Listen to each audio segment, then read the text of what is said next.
Hi, hello, welcome back to Anarchy Reviews.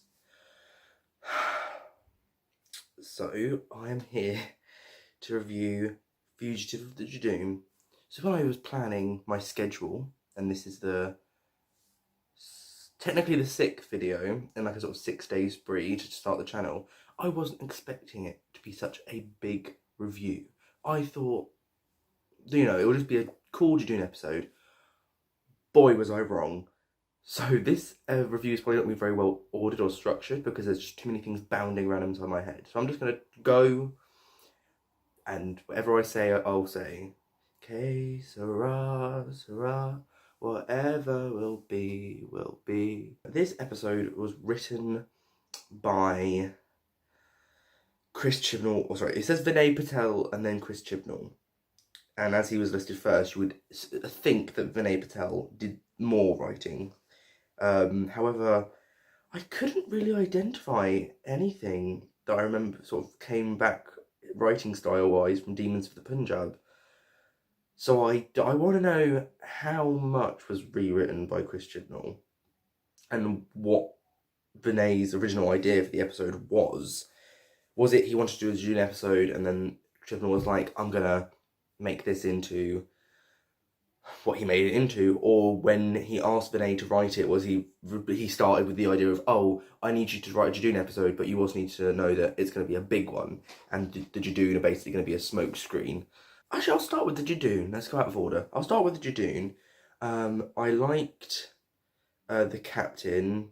I think it's Paul Condon. I mean, I don't think his name is ever said in the episode, but that was I think it was a tribute to a fan who died, and also because Paul Casey plays so many monsters and has played so many monsters in the modern era, having one be called Paul is kind of a reference to that as well.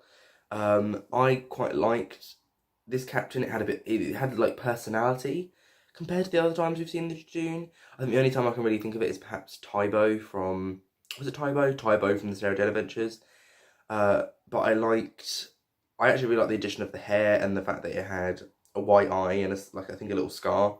I thought the physical performance was really great from Paul Casey, who I think was the only one who played the lead Judoon. The other Judoon were great as well, but the captain had I don't know, like especially when at the end Ruth Doctor sort of tells me he needs to back up, and the way he kind of moves backwards, I was like, you know what, he actually looks terrified, which is hard to do when you've got a big animatronic rhino head and a pretty bulky body, but I was like, yeah, he looks pretty scared. Also the animatronic head, the facial movements have improved so much. When he first started talking on that Judoon ship, I thought it was CGI. I was like, how is his mouth moving like that? But yeah, that was really good. I do have a bit of I'm kind of sad that the Judoon weren't in the episode as much as I was expecting, and they weren't as much of a focus. I get why, because I think that was a good way to cover up what was happening, to sort of pull focus to the Judoon. But I'm hoping maybe we'll see them again in Jodie's era, because I quite liked her dynamic with them, and I liked their sort of conflict with wanting to follow the rules, and when the captain kind of like bows his head because the 13 points out that he is breaking regulations.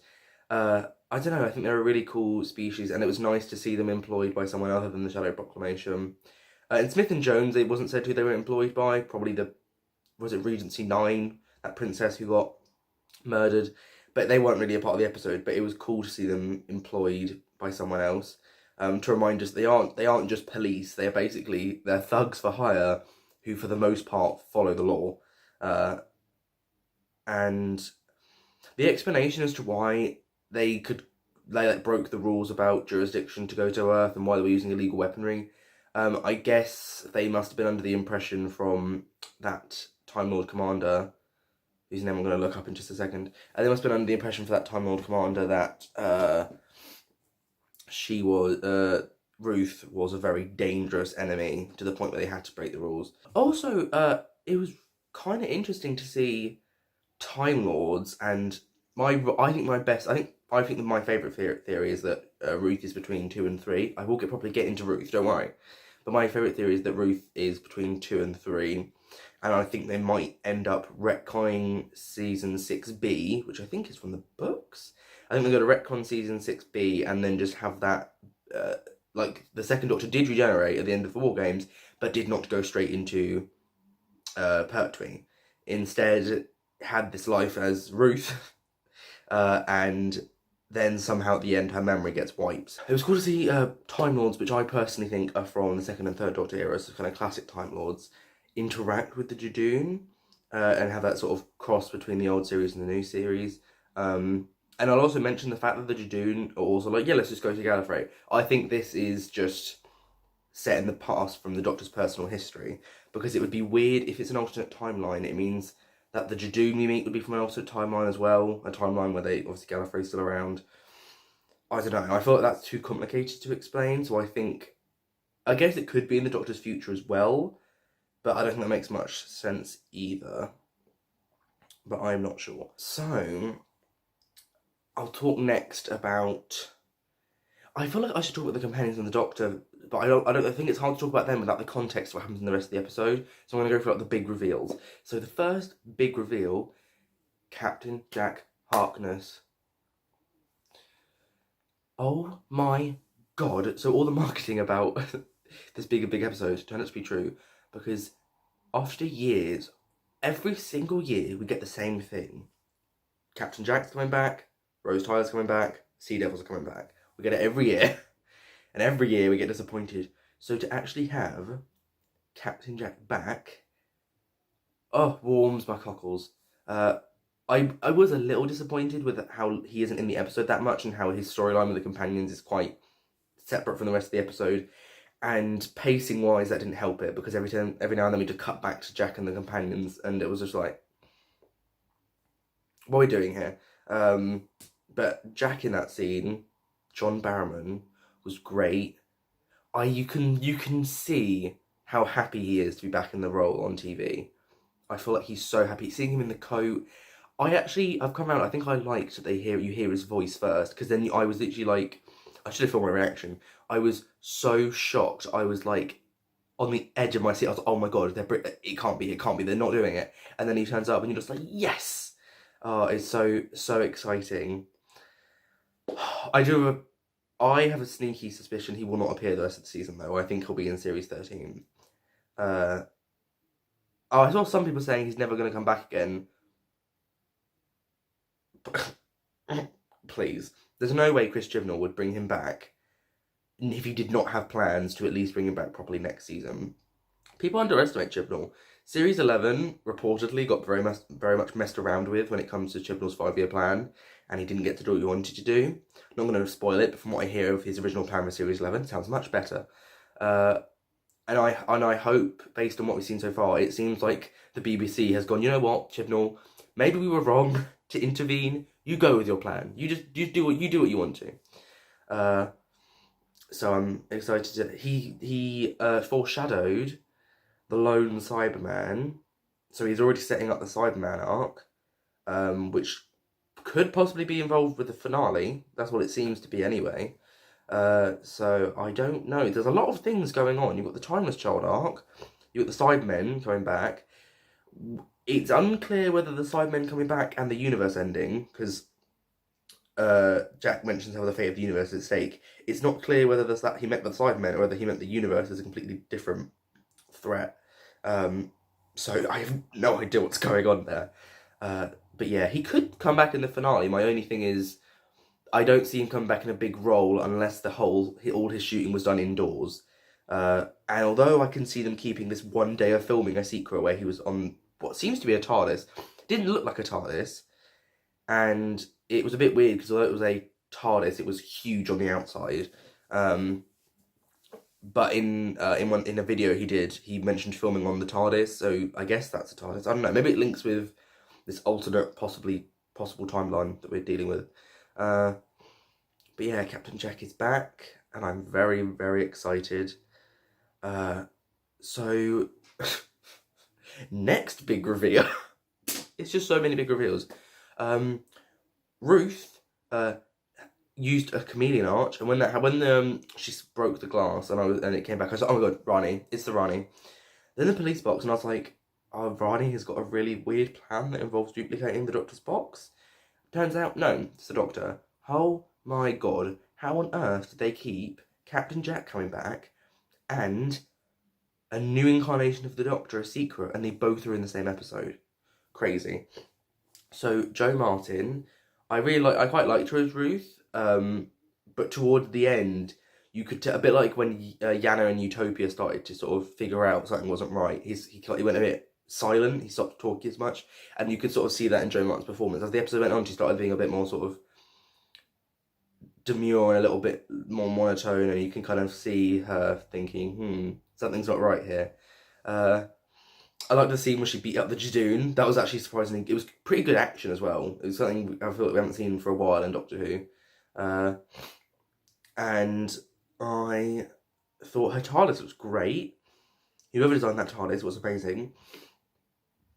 I quite liked her personality. It's interesting to see she's a bit more of an aggressive Doctor. Well, not aggressive, but thing is, she obviously doesn't like killing people. Because what was her name? when Gat was at the gun, she was generally like, no, don't use it, please don't use it. So she don't like she liked killing people, but she's not afraid to. That bit where she broke off the Judoon's horn was the Doctor resurfacing. So what it seems to be is that this Doctor is not afraid to fight. She's not afraid to break off horns. She's not afraid to kind of go against what most incarnations of the Doctor are against. It's so weird. I quite liked her costume. I don't think she's oh my god, the best Doctor we've ever had. But we've only seen 10 minutes of her. I think if she'd been the 13th Doctor and we'd had a full episode introduced to her, I think I love Jodie Whittaker, but I gotta say, me and my friend Dan have already been thinking about what would life be like if she'd been the 13th Doctor, and I think it wouldn't have been too bad. So yeah, I mentioned it a little bit earlier. My prediction is, or at least not prediction, but what I want it to be, is she is between the second and third Doctor. And with the whole 13 generations thing, you can just, I feel like you could probably like go, oh, the 10th Doctor's second regeneration didn't actually count as a regeneration. The 11th Doctor only thought it did because he didn't remember the Ruth Doctor. I would be satisfied with that explanation. I don't care. I don't know. I mean, the 11th Doctor used regeneration energy, to be fair, in Angels Take Manhattan, so it seems like and he used the 12th Doctor used some. Regeneration energy isn't as, short supply as we thought it was. I thought, what did I think? I'm excited to see who Ruth was working for, because Gat seemed to be was it Commander Gat? So a Time Lord Commander. The Doctor used to work for this organisation of the Time Lords, or I guess directly for the Time Lords. It's another reason I think it's them is because when Gat figures out they're both the same person, and she's like, oh, it's an abomination. That seems like kind of old Time Lord that's something they would say. Something they would consider an abomination, before they got desperate and needed all of the Doctor's help to defeat Omega and the three Doctors. So it's interesting. I think that somehow the Ruth Doctor will have something to do with the Timeless Child. That's my prediction. I had a thing at first. I was like, wait, why didn't the Time Lords regenerate?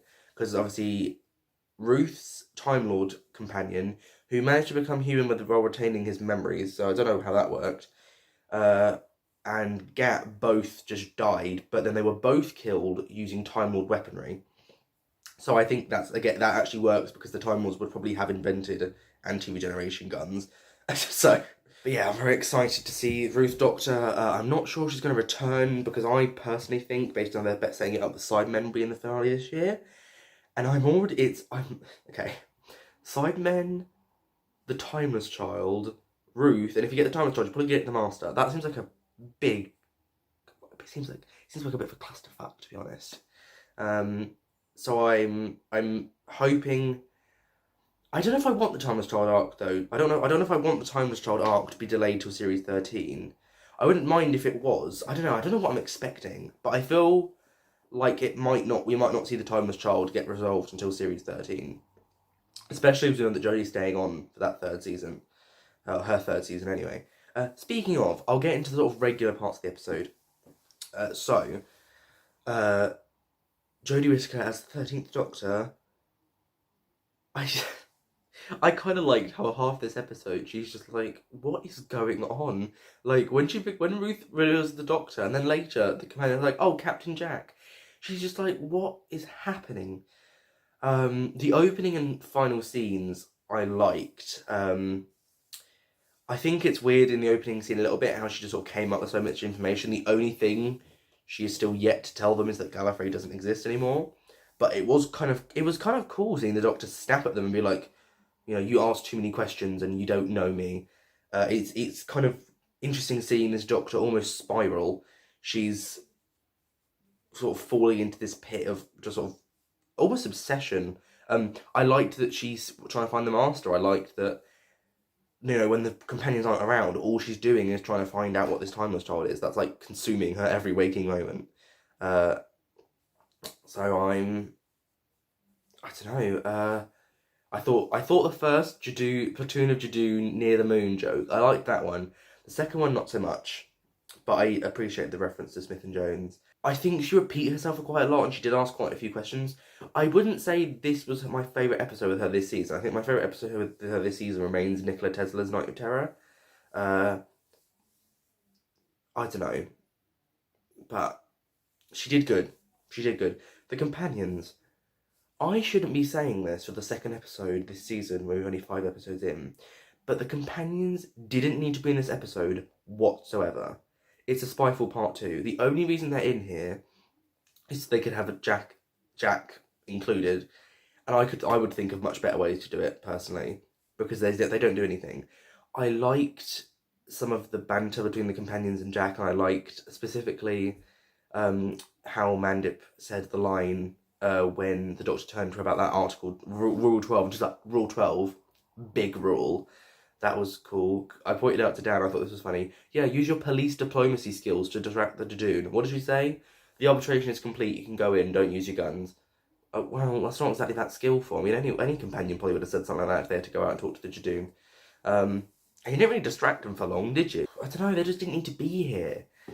And I'm starting to get really annoyed because, like, last season the issue was that I feel like Ryan and Graham were getting everything and Yaz was getting nothing. This season they've decided to level it out. But instead of them all getting equal importance, they're getting no relevance. They just keep being forgotten about. Last episode, reviewing my Nikola Tesla review, I was just like, kind of struggling to think of things. There's a lot of just sort of empty space. Probably contributed to that awful hair I had in that episode that kept falling into my eyes. But this episode, I just can't stop talking. It's just constantly. Now I know what my friends feel like when they have to listen to me speak. So, I feel like I mentioned everything important. I probably missed a few things with how big this episode is, but for once, I've got my review and we're not at half an hour, so I'm just living my life. Rating this episode I struggled with, but I've decided to sit on... Hang on, I haven't decided. 7.5, okay? 7.5. I said it. 7.5. The reason I don't give it an 8 like I gave Spyfall Part 2 and Nikola Tesla's Night of Terror is because I do think the actual episode itself is not brilliantly crafted. As in, again, the companions have nothing to do. The pacing is real off because of the Jack insert. As much as I love them, the pacing is really weird in this episode to me. I really think it should have been a two-parter because the ending, as much as I like the ending leading into the next episode, it feels like it just ends. And I think the promise sort of, the Judoon are taking this personal, like, they're going to come back with reinforcements, that kind of thing. That was wasted because they don't. Yeah, I don't know. Maybe, I think the two things I would have done this episode is remove the companions and found another way to work Jack into the story. And you know what? Actually, I would have done. I'd have given Jodie like a pseudo companion, like one she just meets in Gloucester. She like picks up, and then they get transported to Captain Jack. And they just and then they're just like, what the hell is going on? Like, I've just met the Doctor an hour ago, and I don't know what's happening. That's what I would have done. And the second thing I would have done is make the Judoon a bit more important. I mean, if we might meet the Judoon again if they continue with the storyline of the Time Lords, perhaps. someone might re-employ them again. I know, that's just wishful thinking, but I would like to see that Judoon captain again. Captain Paul Condon. I really enjoyed this episode. This season is shaping up to be a doozy. And I appreciate that Chibnall decided to go the opposite of Series 11 and go, you know what, I'm just going to retcon. I'm going to I'm gonna do what I want. I'm going to make bold moves, because what Series 11, by the end of it, the ratings weren't up that high enough for them to really continue with the whole brand new era thing. It wasn't worth it, in my opinion. And people are talking about Doctor Who this week. It's kind of been a big thing because of, well, this week. Happened. It aired yesterday. But I see a lot of people supporting it. I feel like it was actually properly trending. And I don't know. I'm just excited to see. I feel like this was a great episode for 5 episode. Sorry, what was I saying? This was a great mid-season pickup episode. It really has rejuvenated it. And I think Praxius next week could be cool. There's one thing. There's a thing that might be in it. There's not. I'm not going to say it, because even though it's not a lot of a rumor, it's just sort of a prediction, which might be in it. And if this thing is, I'll be very, very happy. Episode 7, Can You Hear Me? Again, if there's a certain thing in it, which by the pictures we've seen there might be, I think it's going to be really interesting. Episode 8. We know quite a bit about. Again, I'm not going to say anything in case you don't. But episode 8 looks good. The only episodes we don't really know a lot about are episodes 9 and 10. So I'm very excited to find out what those are. I hope you guys enjoyed this video. If you did, maybe like, maybe subscribe. If you didn't, then I'm really sorry.